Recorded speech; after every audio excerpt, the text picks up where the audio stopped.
Welcome to Bootstrap Businessmen, the podcast focused on developing the entrepreneur within on a shoestring budget. And I am your host, #1 best-selling fitness author, Dale L. Roberts, and I'm joined by my co-host, the Midwest best, Kevin S. Allen. Hey, man, how we doing tonight, Dale? How you feeling? Fantastic, feeling great as usual, of course. All right, man, same here. Hey, I just wanted to throw a little thing in here. Hey, everybody that's listening, please support the show by simply shopping at Amazon.com. We have a link provided in our show notes. All you got to do is bookmark that in your browser. Anytime you go to shop at Amazon, just click on that. Basically, a small percentage gets kicked back to us. Doesn't cost you any more money.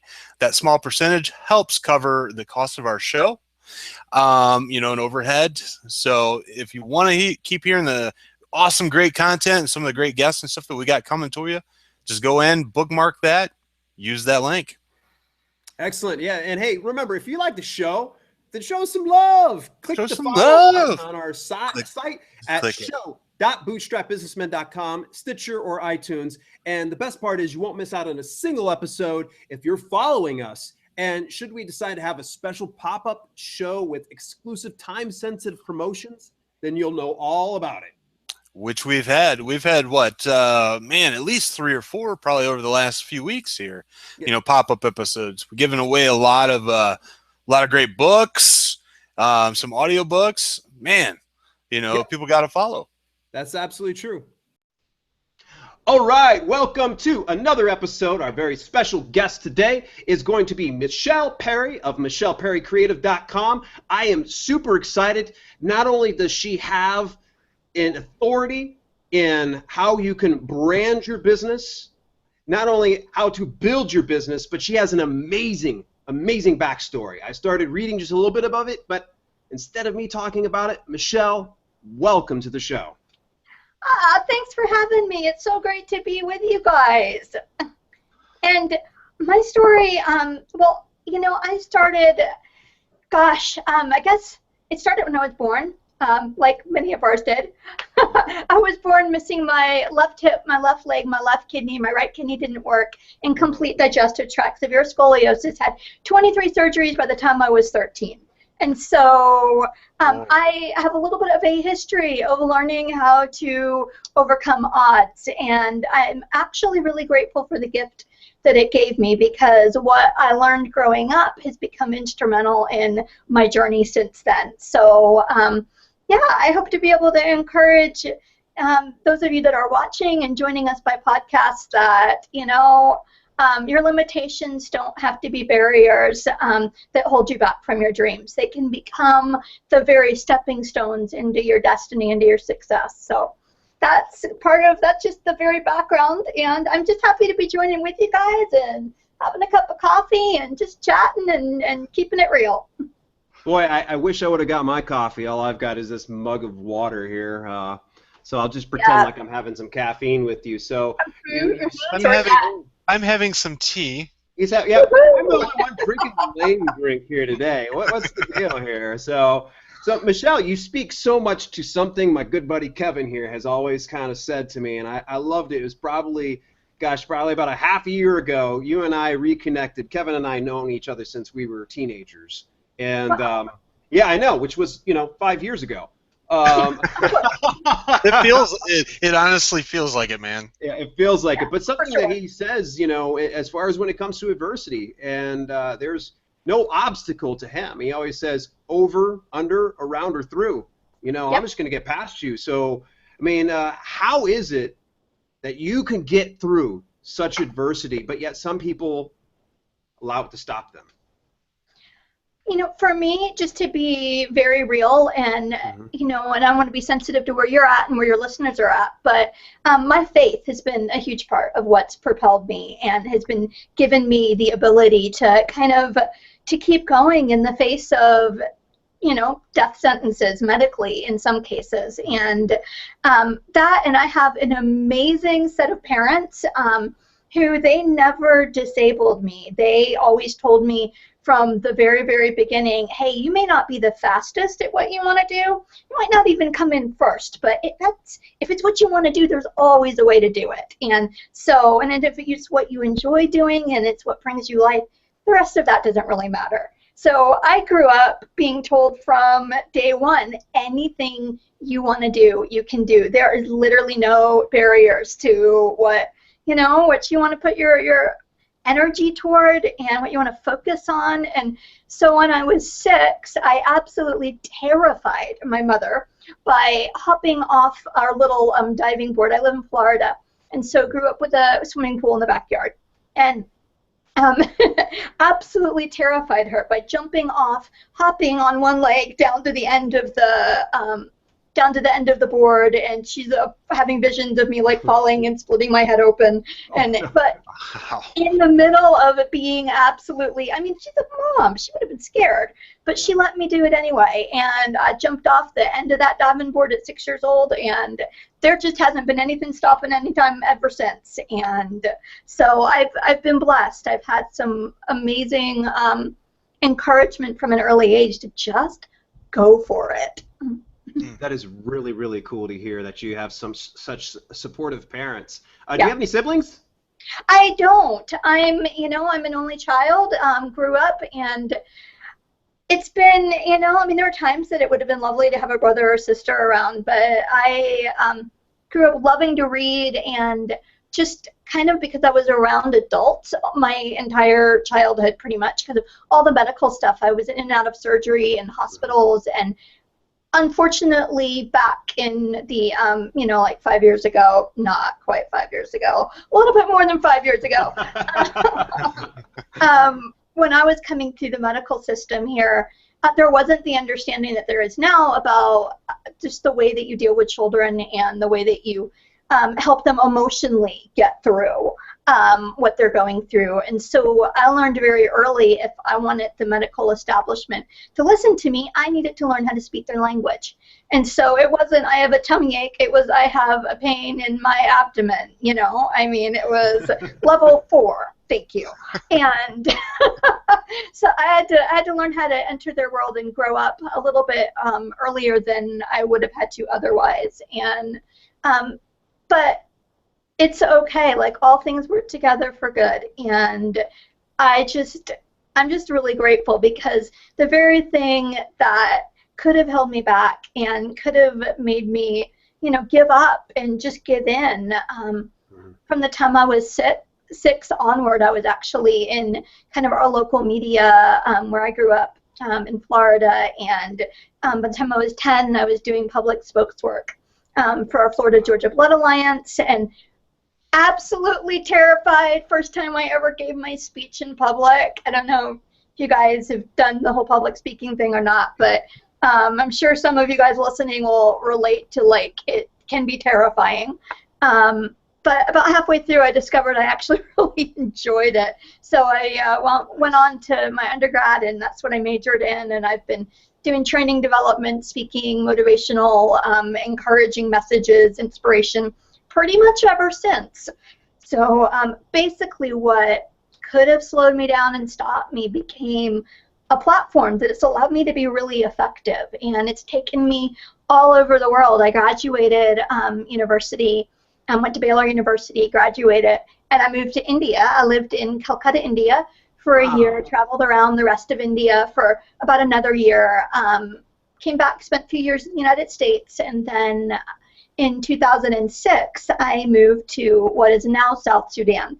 At the time, it was Sudan, and I had the incredible privilege to be there from, like, pretty much right after when their peace agreement had been signed between the North and the South, through the entire process of them coming to nationhood, to statehood, and got the chance to just, oh my gosh, incredible adventure. Being there, started a children's rescue home and school, and that's still serving about 130 kids that live there, and about 500 in the school, and just seeing transformation happen one life at a time. And part of what made me so effective there is everyone, when I first got there, thought I was some kind of war hero because I was missing a leg, and they'd never seen a like white person that was either disabled or missing a leg or a limb, or that didn't really drive in a Land Cruiser. I mean, I was riding on the back of motorbikes because, you know, I didn't have the budget for a Land Cruiser. But it just opened up huge amounts of opportunities to dialogue and to be able to encourage in really powerful ways. So, yay, not disabled, differently abled.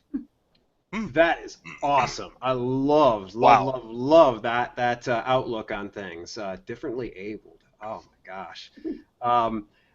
Question for you. Yes. How do you ambulate? Do you use a prosthetic or do you use crutches? I use forearm crutches.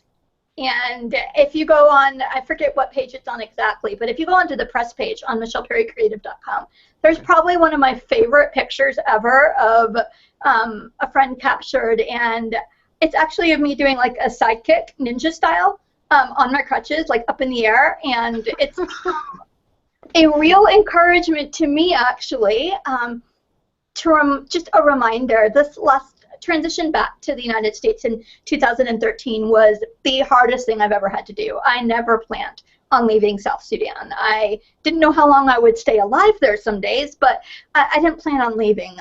But my health kind of completely crashed. I had 18 rounds with cerebral malaria in the 6 years I was there. And it rewired a bunch of different things in very unhelpful ways and forced me to move back to the States because my health was so up and down. I wasn't able to really be effective as a leader there, and had an incredible team was able to have raised up of Sudanese nationals, South Sudanese nationals. Yay, new state, like so excited for them and to be there. And I mean, like, who gets to say they were there at ground, you know, right at the beginning of a new nation being born? I mean, what an incredible privilege and honor. And I'm just so grateful that the people there welcomed me into their world as much as they did, and their family, and Lord willing and providing, I'm hoping I get to go back to visit them at the end of this year. It's been about a 3-year journey of me getting my health even to a minimum level, but it's getting there, so one step at a time. Can't wait to go back and visit and hug all my babies.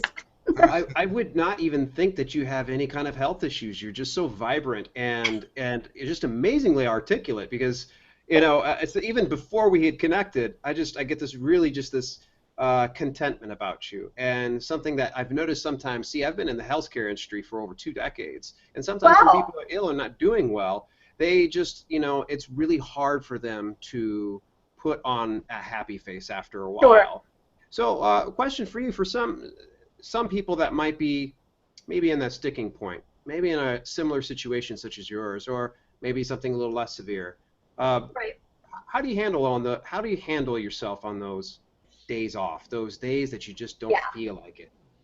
Well, to be really real, it is frustrating. Like, I mean, I used to be able to do 10 times more than I'm able to do right now, and juggle a schedule way crazier than I can handle. And I think for me, one of the biggest challenges is feeling like I'm not being productive, and that it's being slower than I want it to go, because I like to go. I got a vision, want to get it done. But I have to step back and go, it's really, really not about that. And I think for me, one of the biggest lessons I've had to learn in the last 3 years is to celebrate the small victories. That if it's one step closer to the right direction, then that is cause to celebrate, even if it's just one step. It's so easy to go, well, it's not 10 steps or it's not half a mile, but no, it's one step, and you keep making one more step and one more step. You'll wind up getting there. It might not be in your timeline that you're hoping, but, you know, keep at it. It'll happen. And again, the other big part for me is just my faith in keeping grounded in that, and making sure that I've got proactive relationships in my life that are positive and uplifting and supportive. I'm really blessed. I've got great parents, and plugged into, you know, local relationships here where I live. And because of living overseas and traveling so much, I really have a broad network. That social media and phone calls and, you know, all the different incredible technology that we have to connect. Like tonight here, I'm meeting 2 more people. I'm so excited. Yes. And it just, it's like, it's all about building relationships. And that's one thing I really want to help my clients understand, is that business is about people. It's so often we think, well, it's bottom line and it's numbers driven, and yeah, you need to know what your numbers are. That's a given. That's pretty important. But if you make your numbers your bottom line, I think you're really missing out on an opportunity, because people are the bottom line and purpose is the bottom line. And in the last, I want to say 5 to 8 years, some of it started when I was overseas, so I'm not exactly sure on the dates. But there seems to be an increasing trend to businesses that are based on purpose, that are purpose-driven. Profit is a part of it, but it's not the driving part. The purpose is the driving part. And so you've got the rise of the B Corps, of businesses that are benefit-driven in terms of the benefit that they provide their community, and sustainability and environmental, ecological friendliness, and being, purposeful. And hey, my business can be a vehicle to really changing my community or even changing the world. And so I want to really help my clients understand that it is about that relationship with your employees, with your customers, and with your community. It's not just about numbers. Yeah, absolutely. It's something that actually I've been doing a little bit of editing on. My good friend Kevin here. He just produced a book called The 10 Guiding Principles of the Ethical Entrepreneur. Say that 10 times fast. And something that he talks about is focusing, being very customer-centric. And if you're going to focus on any number at all, it's the number of lives that you affect. Number of people. So true. But sometimes it gets a little bit, overwhelming, even if you're looking at the number of lives you're affecting and you're like, oh, well, I only have 200 people on my Facebook, or I only have, 1,000 people following me on Twitter. I'm not the mega famous social media maven or whatever. You know what? You've got 200 people that are following you. Yes. Well, right? And the way that I look at it, you only got to do one at a time. That's right. That's right. And it only, you might have 200 people that are following you, and one of them might be the next president of a country that you just don't know. I mean, we don't know what impact we're having. We don't know even when we're meeting people out and about in the community what impact we're having. And so I think it's just really important. One thing living in a war zone taught me, more so than ever, is, yeah, I might not be able to fix everything. In fact, I might not be able to fix anything. But if I make it about genuinely caring for the person in front of me and really, giving my best in everything I do have for them, it creates a ripple effect, and it's really powerful. And then you can celebrate and you look back and you go, yeah, I couldn't fix, the situation for 5,000 people, but maybe I helped one person today. And that is an amazing way to be able to keep yourself motivated when it feels like the odds are stacked against you. And I know in today's business kind of economy here, especially in the US, but also in lots of other places in the world, it does feel like the odds are stacked against the small business, the entrepreneur. But if you keep it about, really loving the one person in front of you and serving them well, you really can't go wrong. You just can't. Yeah, absolutely. Something my mentor in the healthcare industry, Dr. Rod Bailey, had shared with me a story, and I'm just going to kind of just paraphrase. And Okay. He was talking about a young man that was on the beach, and there was a lot of starfish that were scattered all about. The on the starfish story, yay! Yeah. He goes over and he's tossing it out, and you can see him just walking along. He's tossing each one of these starfish back into the ocean, and the guy comes up to him and says, "You're not going to save them all." He says, "I know, but saved another one." Yeah. Saved another one. So as long as you understand that you're affecting at least one life, and that's one thing that I always try to push forward whenever I'm working my self-publishing business, and I'm trying to put together some content, and I get real frustrated at the editing or the formatting, and then usually if I just take a deep breath and go, okay, I'm talking to one person, and I'm really going to make an impact in their life, and usually that gets me to go that extra hour, that extra 2 hours. And just knowing that I'm going to hopefully help somebody, one person out there. Yeah. So that's really, really awesome. That's awesome. And the starfish story was actually one of the first national speeches I gave. I opened with that. And right when it first came out in Chicken Soup for the Soul back in the late 90s. And it's been it's been really kind of a foundation story for like my own journey, and because it made a difference to that one.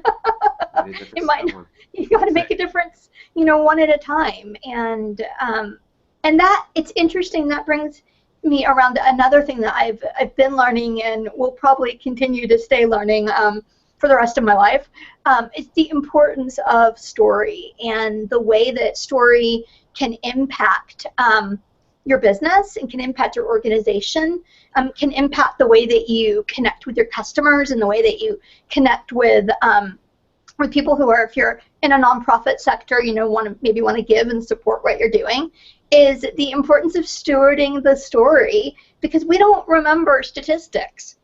Unless they're really crazy and something, for some reason, a statistic connects with our story, then maybe we'll remember that. But, I don't remember statistics. I have to go look them up. That's what Google's for. But it, right? But I do remember stories. I remember the starfish story.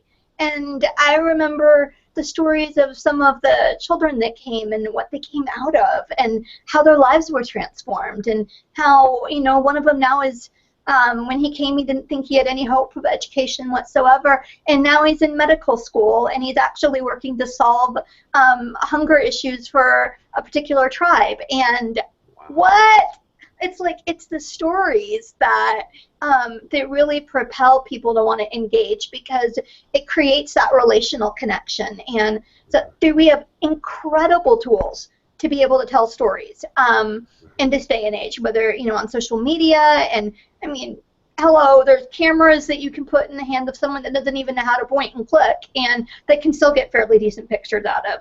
And so we just have amazing resources at our hands technically to be able to steward the story of what's going on in our organizations, our companies, our faith communities, our projects, in a way that it creates this draw and this give and this take of relational engagement that it's so powerful.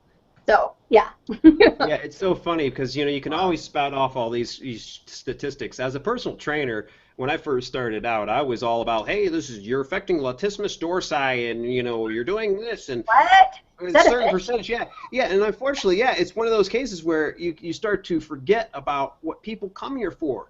The biggest thing, I think, what I found a big turning point was when I could relate stories to a person that would step in front of me. Instead of talking about the latissimus dorsi and the biceps brachii, I would start saying, okay, there was this person came to me, and within 3 months, she lost 30 pounds. That person's going, what? And they're getting blown away by the efforts and the results. So facts tell, stories sell. That's the huge thing I've learned. It's true.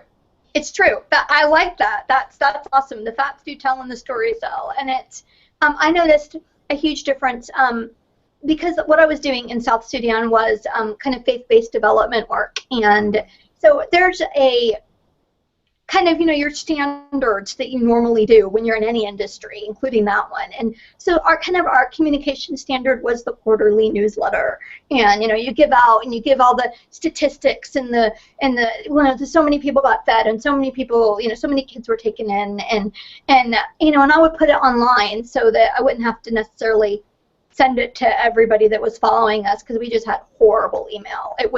It wasn't the internet shop, it was the internet shack, and I'm not exaggerating. It was a shack of some guy that was stealing satellite from some other organization. I don't even know how it worked. And if you got 2 plain text emails off in an hour, you were like, brilliant day. So yeah, I've lived in the place where there's non-existent internet. And I lived without running water or electricity for almost 7 years, and yeah, it's kind of crazy. I'm the girl that thinks mascara belongs in a survival kit, and my idea of camping. So yeah, it's hello. And but with that, I would post the quarterly updates usually when I was out of town in some place that did have internet. And I think in 5 years we maybe had 10,000 hits, which is nothing. I mean, 2 people were following it, maybe, and in terms of web traffic. But I became aware of going, maybe if we switch the strategy, and it was time to stop giving like facts and stats and things like that, and stop reporting and start telling about what was happening. So I switched to more of a blog format where I would post a story and a lesson, something I was learning on the journey, a place where I goofed and messed up, or a place where, you know, somebody, you know, in our family taught me something, and really trying to make it relatable and really real, and not like all nice and polished and pretty, because we were not in a polished, pretty part of the world. It just wasn't our reality. And so we went from 10,000 hits in like 5 years, I want to say, to well over 100,000 in less than one. Wow. Congrats on that.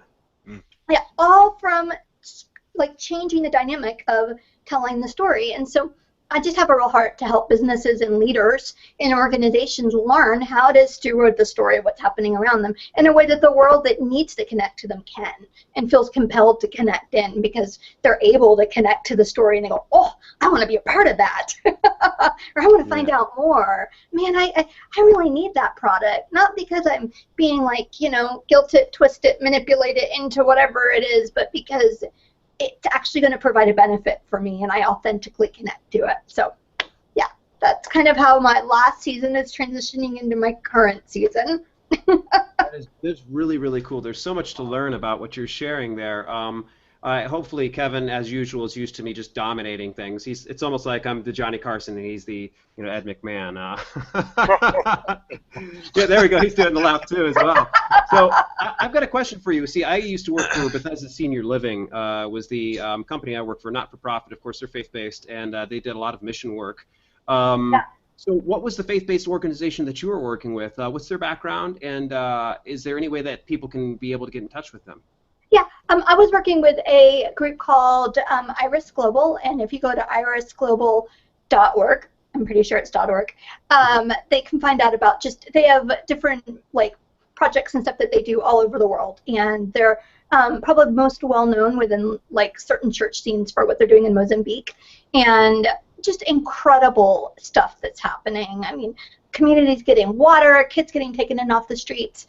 I mean, just amazing. And you know, education happening and development work. And so in terms of South Sudan, if you go to irissouthsudan.org, that's iris like the flower, I-R-I-S, southsudan.org, you can see the ongoing work of what's going on in South Sudan. And it's exciting because not only did I get to start it from scratch, the portion in South Sudan, I didn't start Iris, just the little South Sudan part, and to start that particular base from scratch, was able to raise up amazing leaders and see it turned over to its next generation and have it be ridiculously successful without me. So that to me is another really a kind of a leadership life lesson of, yeah, there are some people that start something and that's what they do for the rest of their lives is start that. But then there are the others that maybe are a little bit more in the entrepreneurial category where we start stuff up and we get it ready and we get the people that are ready to either, if you're in a business and you're selling, either buy your business or become or incorporate it into a larger company or whatever your end goal is. In this case, it was to have leaders that could carry it without me. And that to me is really the success of leadership, is when you can raise up the people that you're serving to carry it without you and to do it as well, if not better, without you as they did with you. That's a pretty amazing thing to be able to have to see happen, and it's very humbling. And I'm just really grateful that we've got such an amazing team there now. And it's been fun because there's some that I did have a chance to train, but there's a lot now that are working there that have connected with them, and there's like this whole new dynamic and new generation that's happening, and I keep in touch with them online as much as I can, and hopefully we'll get a chance to go back and visit and see all my kids. But yeah, so we'll be celebrating, I'm celebrating whether I'm there or not, our 10th anniversary this Christmas, because we opened on Christmas Day 2006. So it's been quite the 10 years. Yeah. 10 years, that's a decade. That's really something. I tell you, you definitely should be very proud of the work that you've done. You've brought up a word, and I've heard you say it a couple times, and I think it bears probably a spotlight here. It's talking about stewardship. Of course, it means to provide a service of some sort. Now, this is I need you to kind of expand a little bit on stewardship. Okay, so when I use the word stewardship, it's like versus ownership in the sense of, do I own my story? Well, in a sense, yes, I own it. It belongs, it's my part in it at least. But stewarding something is like holding something with open hands and saying, I'm here to take care of it. I'm a caretaker, and I'm there to be able to serve and to come in as a servant. So when I say steward your story, it's opposed to my story is mine and it's all about me. Stewardship is the mentality of it's all about the people that I'm serving. And so stewarding is in such a way that I'm not thinking about what makes me look good or what makes me the rock star. I'm thinking about what is really going to be the most powerful for the target audience that I'm trying to reach, or the people that I'm serving. And hey, is there something that would serve me well but wouldn't serve them? And if it doesn't serve them, I'm not going to do it, even if it makes me look great, because it's not about me. Just isn't. It's about the people I serve. And if you do business with that kind of a model, my heavens, you're not just going to be successful, you're actually going to leave a legacy, and that's pretty powerful. No, I completely agree with you. I think that if people would enter into the entrepreneurial world, understanding that to be an entrepreneur is truly to serve others, that's the whole purpose, right? But we've gotten caught up in the money, get rich quick, drive the fancy cars, this and that. But the true bottom line is, when you become an entrepreneur or business for yourself, it is to help others. Like Dale. Dale is going to be leaving a legacy behind and stuff. He's very humble about it, but the man is touching many people. So, great story. This is crazy. I want to ask this, okay? Okay. You started something that honestly, you were up against a mountain. Okay? Yeah, you. Yes.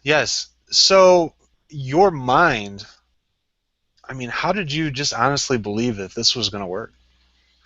Well, I didn't know if it was going to work. I had no guarantees it was going to work. I had no guarantees that I would even live to see if it worked. Everybody told me I was stark raving mad for doing it. Woo, Looney Tunes. And I said, well, sane sometimes is overrated, When we look back at people that we think are great leaders in their day, many people probably thought they were crazy. And in terms of just stepping out and doing the things they did, like, what in the world? And I knew that that's where I was supposed to be. There's actually a PBS special that came on called The Smallest Witnesses, and it was about this art that was done by kids that had witnessed the atrocities that went on in Darfur. And this doctor was going and working with women's health across the border in Chad, and while she was interviewing and working with the moms, she gave crayons, which none of these kids have ever seen, and paper to the kids just to keep them occupied. Found out they started drawing the scenes of massacre and of violence and all the things that the government was completely disavowing. They were drawing, and they didn't. How else would they know what it looked like? They're not like they're watching, Rambo flicks or something. They've never even seen TV, half of them. So it became this. When I saw that, it was just like, okay, I've got to do something. And there's a knowing when it's what you're called to and what you're supposed to do. And I just knew it's what my next step was. Now, I didn't go to Darfur. As I started to research and really pray and wait and kind of see what opened up, I knew I was supposed to go to the South, and I was able to get into the South where I couldn't get into the North. There were lots of hoops with government documents and things, but I finally, after several months, found myself on the border of South Sudan on the Uganda side, and hired a kind of scared taxi cab driver to drive me 8 hours into this kind of wild west. It was still an active combat area in certain parts that we were driving through, and there was a lot of activity by rebel groups and very, very unstable. And I had the contact of one person who didn't know I was coming. Yeah. And like a few $100 and my camp stove and my 5 gallons of like potable drinking water and my bag, and away I went. And, but one thing led to another, and within about, I got there in October, so within about 6 months, we had people stopping us going like, what's your plan? What is your plan? You got to have a plan. And I'm, no, not really. I just would do what was put in front of me every day, and, you know, no pun intended, put one foot in front of the other. You know. Oh, no. You said it. You said it. Yeah, I have more bad jokes. We'll refrain. But I can't laugh at myself. I'm going to laugh at. And so... yeah, and it really was. It was wake up every day and be like, okay, what does this day hold? And be faithful with that, and be faithful with the little, and do what was in front of me, and build relationships with people. Like one of the biggest, I think, to me, I think it was a foundation moment. I think a lot of times when we start things, we don't realize how important our first interactions with different elements are. And what I mean by that is we had opened up, and I say we, me, and a couple of beautiful Southern Sudanese women that were widows that had children and they needed employment, and like 12 kids that we had identified in the community with community leaders as being really at risk or actively being exploited. And so we opened up, we all moved in together in a bombed out shell of a building with bullet holes in all the surfaces. I didn't know it was bullet holes until like a couple months in. I thought it was like unique cultural ventilation strategies. It took a visitor coming in going, man, you got lots of bullet holes in those doors. I was like, what? And yeah, okay. So, but we all moved in, and the mamas, everybody who had kids, you just call mamas. We were all mamas, and they were amazing women. Just had been through so much, but they came to me. There was a lot of deference to, you're the white person, so you're coming in here and you're going to tell us how to do it. And so they came into me and they were like, Mama. They all called me Mama, which I thought was really strange because they were all way older than I was. But you know, and they're like, well, how do you want the clothes washed? I'm like, well, clean would be good. And I looked at them and I was like, guys, okay, where I come from, there's this metal box that you plug into like a generator, and you put soap and water in it, and you put the clothes in it, and it shakes the clothes clean. I said, we don't have a generator, and we don't have a metal box that does this. I have no idea how to wash clothes in this setting. I need you to teach me. I want to learn from you. You teach me how to wash the clothes. And that, to me, was an absolute foundation-defining moment, because it was a strategy from there on out. I mean, I wasn't there to fix anything. I was there to prayerfully, hopefully empower the people that I was serving to be able to find the solutions that were right for their culture and right for them. And so, but it would have been really easy to have been like, well, okay, we're going to, here's the strategy. And I think sometimes it's easy in the face of things that have to get done, and just the craziness of starting stuff. I mean, it is crazy. It's a journey. I mean, entrepreneurs may have a little bit of insanity for jumping out off of a ledge, and I've heard someone say build their wings on the way down. But right? Yes. Yeah. But we really, I hope that every client that I'm, blessed to serve, and every leader I consult with, and should my business grow to the point where I need to hire people at some point, that I'm able to do the same thing of empowering the people that I'm around.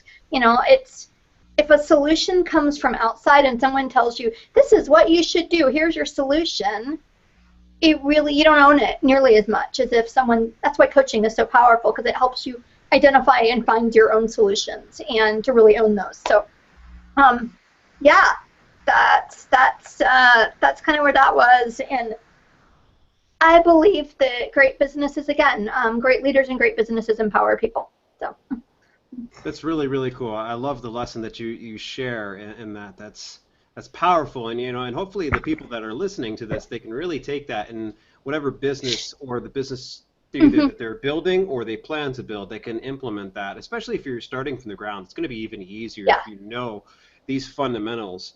And I wish, so it's so funny now that Kevin and I have been doing this show now for a little over 90 days and such.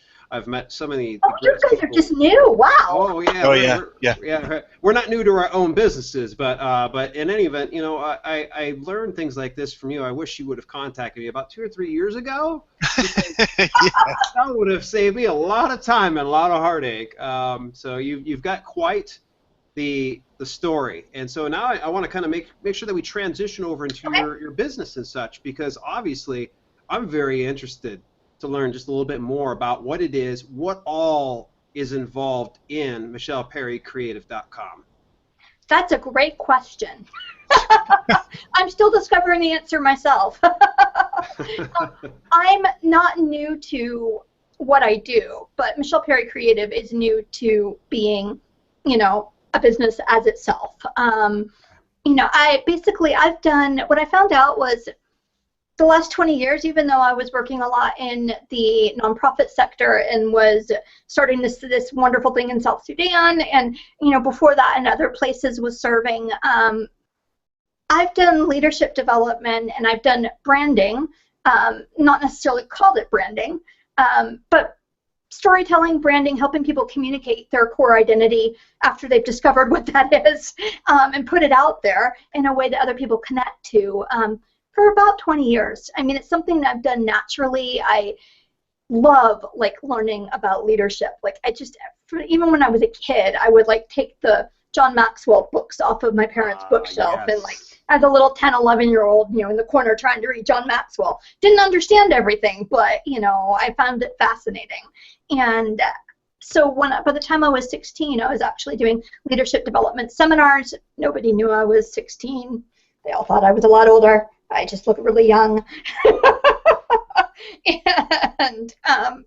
But wanting to really, in this new season, because I had to come back and really go, okay, I'm in a sense having to reinvent and start from scratch all over again, because I'm not doing what I was doing before, and I'm not even at this point when I started really thinking about what was next for me, didn't even know where my health was going to go, and I kind of had to, okay, how do I make the best of a less than optimum situation? How do I leverage this into something that is going to really provide benefit for the world around me? Say if my health doesn't develop in the way that I hope it does. And, it's like there's a lot I can do. I'm going to laugh that, you guys talk about taking the world over from your couch, but there's so much we can do with technology that I was like, okay, God, what do I need to do? What's this next thing for me? And so when I boiled down, and this is another principle, it's not what can you do? There's a lot of things I can do. Okay, as a friend of mine said when I first got back from Africa, she said, my husband's a doctor. He can draw blood, but that's maybe not the best use of his skills and his education. And so it's not just about asking, what can you do? It's what do you bring of value to the table that really nobody else can bring in the same way. And so when I started looking at different pieces, I used to do a lot of WordPress kind of customization on WordPress.com. I don't know a lick of coding. I make it look pretty. I can make their templates do basic things, but I'm probably not the best person to design a website because it was driving me batty, and because I couldn't bring the level of technicality that people really wanted and needed. And I'm like, this is not the best. That I can do this, but this is not the best. So what's the part that I bring? So that's kind of when I started looking at what do I really want to focus on. The hazards of being creative and knowing how to build a basic website are great, because I wound up with 10 websites and nobody knew what I was doing, including me. And had all of these projects that were floating around cyberspace, and people were like, Michele, what do you really do? I'm like, yeah, good question. So as my health started to pick up, and I'm like, okay, I've got enough momentum. Now we're ready to take the plunge into the next season. What's it going to be? Boil it down. I started looking at things and I said, what do I really love to do and add the most value? Where can I add the most value to folks? Is helping them learn how to tell their story and create brands that matter. Not just brands that are there to be profitable, but brands that have a purpose greater than their own profitability alone. Obviously, they need to be profitable, but there can be, as we started out with, this whole concept of bringing a greater purpose that drives the company forward than even its own profitability, and really causing that foundation to be rooted and grounded in integrity and identity, and an understanding of those two things really, really strongly. So Michele Perry Creative exists basically to do a couple of different things. I do a lot of leadership coaching and helping leaders that already have existing organizations kind of understand how to transition more into kind of a brands that matter mentality, even using what they do have. I love helping the creative entrepreneur that is, you know, the illustrators and the artists and the coaches and the solopreneurs that are got the website going on and everything, and really helping them learn how to communicate their stories in a way that connects with their core ideal clientele. I'm also an illustrator and have an art background, and so I do a lot of that in terms of I can actually do the design work as well as the consulting and the helping people kind of get to the, well, what do I want my design to look like? Well, I can actually take it to, okay, well, let's do the design and get it to you. And so I help people also look through their whole like visual identity strategy, and so that you've got a branded look. Now, brands are so much more than your logo and your color scheme. I heard some people go, oh yeah, you know, my brand, my logo. And I'm like, no, your brand is everything you are.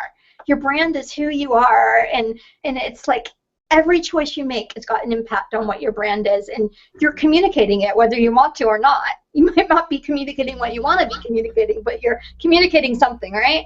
So it's like getting really intentional with what's being communicated, and then developing a cohesive visual identity strategy so that when they look at you on Facebook and they look at you on your website and they look at you on Twitter, whatever other social media platform you're on, they go, oh yeah, I recognize that goes together. And yeah, they look the same. Their message is the same.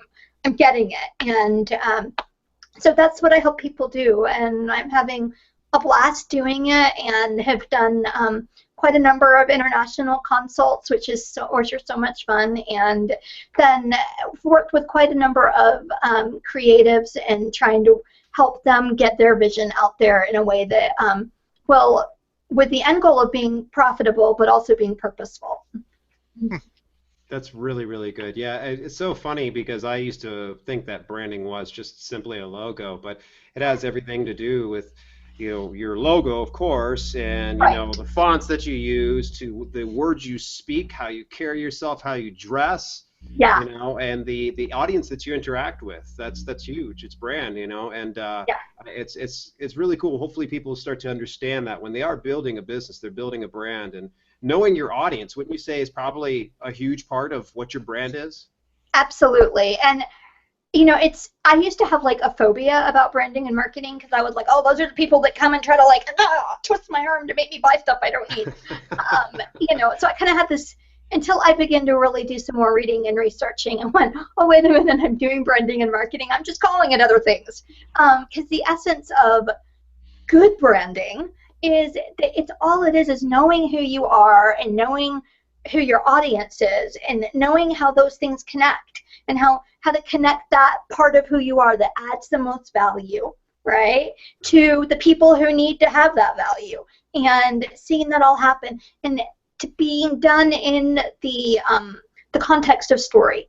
In terms of the way that I approach it, is it's all about being led by your story, and about where your story and your target audience's stories, where they have intersection and where they have connection. That's where you're going to see.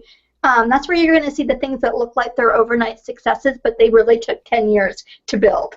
And you know, that's, I think, I read an article a while ago, a couple weeks ago, about Pinterest and about how many times that they almost gave up on it before it like took off to be this crazy, amazing social media platform that I'm way too addicted to. But you know, I'm so glad they didn't give up, because that wouldn't have my pin boards, and we'd all be so much, you know, poorer for not having the inspiration that it provides.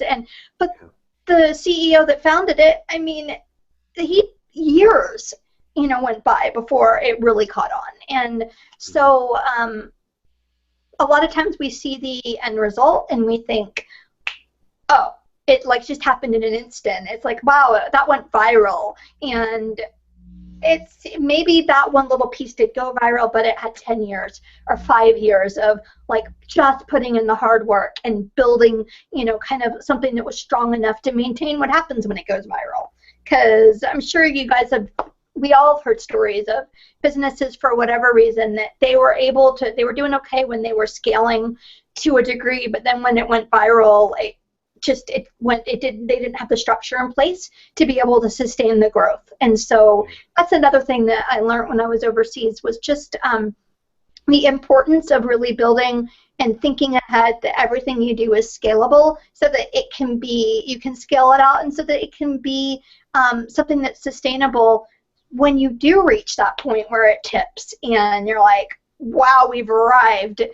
That's going to be a good thing. That's not going to be an overwhelming thing. And yeah, so, but story is central. And if we keep focus on, you know, who is our ideal audience and what their story is and where do we connect with that and where do we add the most value, you're not going to go wrong. You're really not. So. That's really, really cool. A lot of really great lessons you've provided for us over this past, 55 minutes now. So as we're going to our last 5 minutes, I wanted to share with you, just, you know, hopefully Kevin agrees with me on this. You have got quite, you are very articulate. I'm really surprised you're not doing keynote speaking as a living, because you just have a lot of great stories and you've got a lot of great knowledge. I'd almost see you doing like a keynote speaking at something like a leadership event where John C. Maxwell would be like the main event and you're opening. I'd love that. Someone invite me. I'll come. Someone needs to get a hold of Maxwell as soon as possible. Let's get Michele on there. Yeah, John C. Maxwell is one of my favorites, actually, and I've got one of his books sitting on my coffee table, and I read one chapter every single day. I've been reading John C. Maxwell for some time now, and he's just awesome. They're so good. But I mean, that's one thing that, you know, I just really can see that in you, is how you speak and you carry yourself. So you need to get on those keynote speeches. I'm telling you, you've got a real good ability of you got the gift of gab. So yeah, exactly. So in any event, we're starting to wrap things up. So the thing that I want to do is, of course, is how are people going to get a hold of you and where to get a hold of you at, all that necessary information, and of course your last words. Okay, so the all necessary contact info, you can find me at MichelePerryCreative.com, and that is Michele with one L. MichelePerryCreative.com. And you can email me, Michele@MichelePerryCreative.com, also all with one L. And let's see, basically all of the links to get a hold of me are linked in with that one website. So if you get a hold of that website and scroll down to the bottom, you will see all of my social media links, and like jump on them, message me, text me, say hi. I love to connect with folks. And if you've got any questions or anything, like you're just not even sure, but something sounds of interest and it really like, you went, ooh, you know, you had an aha, I want to know more. Like, totally connect and let me know about it. And I do offer free hour strategy sessions. Just kind of get to know you, and I am not into hard sell. And in fact, yeah, I've been told I should probably sell more. But I genuinely just want to be able to sew into your journey. And so please don't be a stranger. Feel free to get in touch. I would really love to hear from you. It's just amazing. And of course, we're going to have all that information in the show notes just below here in the video and as well in our podcasts. Mm-hmm. So any final words before we disconnect and wrap up our show? Well, it has been a pleasure to be with you guys, and thank you so much for having me, and thank you for your kind encouragement. That is a lifelong dream as well, actually. But as for final words of encouragement, you know, if I stopped every time someone told me it was impossible or I couldn't do something because, I mean, in my case, a lot had to do with my physical condition, but fill in the blank, you know, for you. Yeah, I wouldn't have had a chance to be where I'm at today. And, you know, go for it. I mean, you don't lose anything by trying. And even if you have to, I'm going to tell you the same thing my folks told me growing up. Even if you have to do it differently, even if you maybe aren't like in the top 10, you're maybe not going to get the gold medal, but you really love doing it anyway, you know, do it. Go after your dream. Don't sell yourself short. And don't let your limitation be something that holds you back. You really can use it as a stepping stone and go, okay, how do I turn this around and make this work for my benefit and make it work for the benefit of the world around me? And you will come out on the other end amazed. And don't despise the day of small beginnings. Don't like be afraid to just do one step. I think so many times we go, well, I can't do 10 steps, so I'm not going to do anything. Do the one step you can do, and you'll eventually get to the 10 steps that you didn't think you were able to do. So go for it. Use what's in your hand, and know you've got this. It's good. Michele, on behalf of both us, Kevin and I just really appreciate you taking some time. It's funny because everything that you shared, it's not just business related, it's life related. And that right there, I don't even want to add anything else to that. So thank you very much for showing up, folks. Stick around for our advertisements afterwards. We do appreciate you tuning in. In the meantime, take care.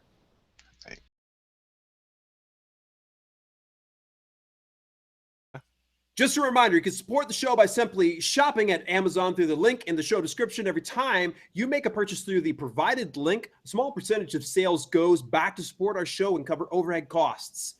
And there's no additional cost to you, and it greatly helps us out. Simply go to the link, bookmark it in your browser, and do your shopping on Amazon at no extra cost to you while you support your two favorite podcast personalities, Bootstrap Businessmen.